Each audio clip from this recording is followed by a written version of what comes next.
Assalamualaikum, hai semuanya. Menu hari ini kita akan membuat ayam paleko ya teman-teman.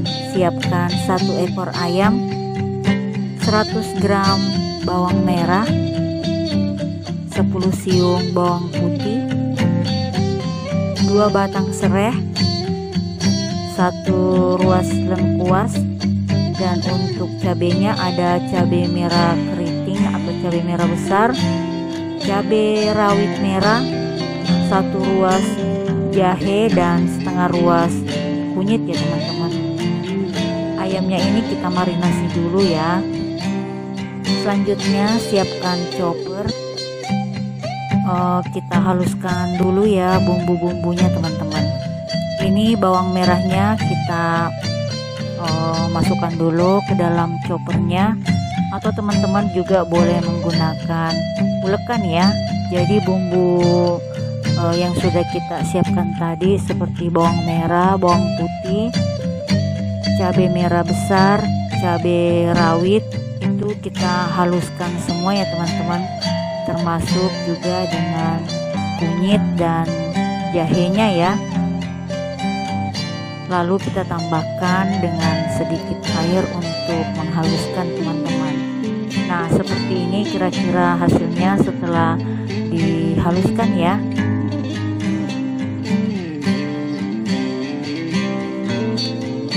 Selanjutnya kita panaskan wajan atau penggorengan ya teman-teman. Kita tambahkan dengan minyak secukupnya.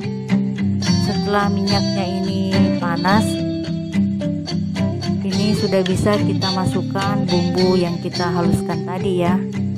Ini bumbunya kita tumis sampai kira-kira sudah tidak berbau langu dan matang sempurna ya teman-teman. Jadi harus ekstra sabar ya untuk menumis bumbu-bumbunya ini sampai bumbunya ini mengeluarkan aroma yang wangi dan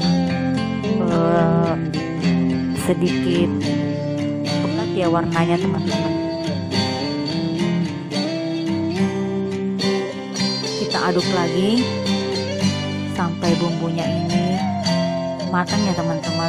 Lalu kita masukkan lengkuas yang sudah kita geprek atau kita memarkan, tambahkan juga dengan serai ya.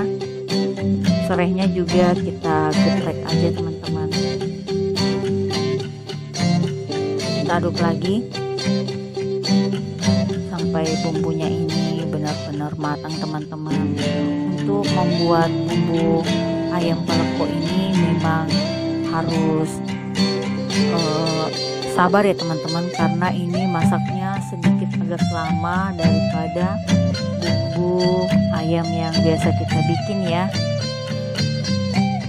Ini ayamnya kita masukkan setelah bumbunya matang. Kita aduk dulu sampai bumbunya tercampur rata, jadi tidak perlu menambahkan air ya. Kita aduk dulu sampai ayamnya ini mengeluarkan kaldu dan ayamnya ini setengah matang ya teman-teman. Kita biarkan dulu atau bisa kita ungkep. Selanjutnya kita masukkan bumbu-bumbunya, bumbu penyedap seperti garam, gula, kaldu ayam atau kaldu jamur ya teman-teman, atau menyesuaikan selera masing-masing. Kita biarkan ayamnya ini sampai mendidih. Sekali-sekali kita aduk ya teman-teman, supaya bagian bawahnya itu tidak cepat gosong ya. Jadi kita harus menggunakan api sedang cenderung kecil ya, karena untuk proses ayam paleko ini agak lama ya, apalagi kalau kita menggunakan ayam kampung teman-teman. Nah, seperti ini kalau sudah ayamnya atau kuahnya menyusut, kita tambahkan minyak kelapa yang asli ya teman-teman. Tapi kalau misalnya minyak kelapanya itu susah, kita bisa menggunakan minyak goreng atau minyak makan biasa ya. Kita aduk lagi sampai minyaknya tadi itu merata ya teman-teman, dan sudah mengeluarkan bau harum ya. Ini pastinya lauk untuk makan siang dan makan malamnya istimewa banget ya teman-teman. Terima kasih sudah menonton, semoga kalian mau mencobanya. Assalamualaikum.